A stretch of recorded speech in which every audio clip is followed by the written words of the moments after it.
What happens if the people closest to you turns out to be the ones behind your biggest betrayal? Marley, a lawyer, and Fella, a journalist, are best friends, sisters in spirit. Fella is in a rocky relationship with Rodney Black, Marley's best friend. One morning, Marley invites the two of them over for breakfast to try and clear the air. It's meant to be a peaceful moment, but Rodney steps out for a jog in the neighborhood, and that decision changes everything. While he's out running, an elderly woman receives a call saying there's a suspicious black man in a hoodie nearby. She doesn't ask questions, she just calls 911. Within minutes, officers Kevin and Caleb arrive on the scene. They see Rodney, tell him to stop and raise his hand, but he doesn't respond. He has earbuds in and doesn't hear a thing. He reaches into his pocket to turn off the music, and they shoot him 3 times. They both get the call. Rodney's been shot. He's rushed to the hospital, but he doesn't make it. Just like that, he's gone. Fella is devastated. Marley too. Now, Marley is determined to uncover what really happened, and her boyfriend Tony, a former cop, wants to help. Marley believes it wasn't just a misunderstanding, that Rodney was killed because he was black. She wants justice. Fella, meanwhile, is overwhelmed with grief and with fear.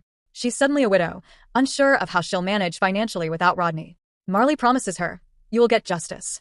A protest starts to build in the community. Tensions rise. Marley confronts the district attorney, who insists the shooting was justified. She even shows Marley the footage, Rodney reaching into his pocket. She says the phone looked like a gun. Marley is shaken. The footage is hard to watch.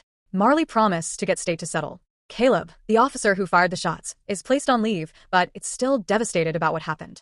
But just as things seem to be heading toward a quiet resolution, more truths come out. Rodney, it turns out, was cheating on Fella. The other woman? A 25-year-old named Anna Lewis, who was already married. And here's the twist. Tony, Marley's boyfriend, had been hired by Anna's husband to spy on her. So he knew about the affair. And he never told Marley. Marley feels betrayed. Again. And now everything is starting to feel off. For one, they discover that the one who called the old woman about someone suspicious in the neighborhood didn't actually make the call. So who did call? Then Caleb shows up. He says he's sorry. He swears he's not racist. Says his career is over. But Marley doesn't quite believe him, especially when she later visits Fella and sees someone jump out of the window and run. They think it was Caleb. Later, Marley learns that Caleb actually has a history. He used to get into fights with black men back when he was in the military. So much for not racist, right? Eventually, the state agrees to a $15 million settlement. Fella makes a public statement asking protesters to stop the violence. She also says an arrest warrant has been issued for Caleb. But something shifts between Fella and Marley. Fella starts pulling away, stops answering calls. Marley goes to visit her, only to discover that Fella has moved out. Then one night, after leaving the gym, Marley is taken. She's thrown into a van, and inside, she finds Anna Lewis and Caleb.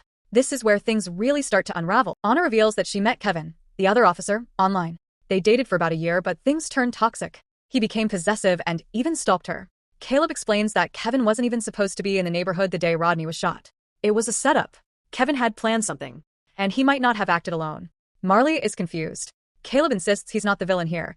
He even says he's married to a black woman. He and Anna give Marley a card and ask her to call them if she ever believes their side of the story. Eventually, Marley agrees to meet with them again. She brings along her friends Shannon and Sammy for backup.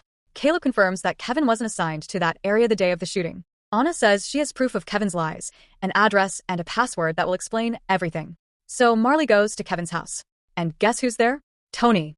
Kevin welcomes them in. But Marley's not there to chat. She finds a phone, and on it, a video. It shows Kevin and Tony planning, laughing, conspiring. When Marley tries to leave, she realizes the door is locked. She's trapped.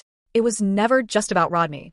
It was all a plan to use the system, to spark outrage, to get that settlement. Everything from Rodney's murder to the affair to the protests had been orchestrated. And the man Anna thought she was dating? That was Tony all along, using Kevin's name. They drug her, carry her to a boat. And who's waiting there? Fella. Yes, her best friend. Fella admits the truth. They killed Rodney, used the media, stirred up emotion. All for money. As they prepare to drown Marley, a Marine inspector arrives. They kill him too. Then they toss Marley into the water, assuming she'll drown. But Marley survives. She fights back. She kills them all, one by one. The truth finally comes out.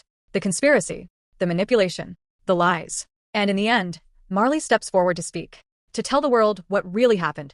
And she says something that hits hard. Not every police officer who kills a black man is racist. But every one of those deaths deserves to be looked at carefully.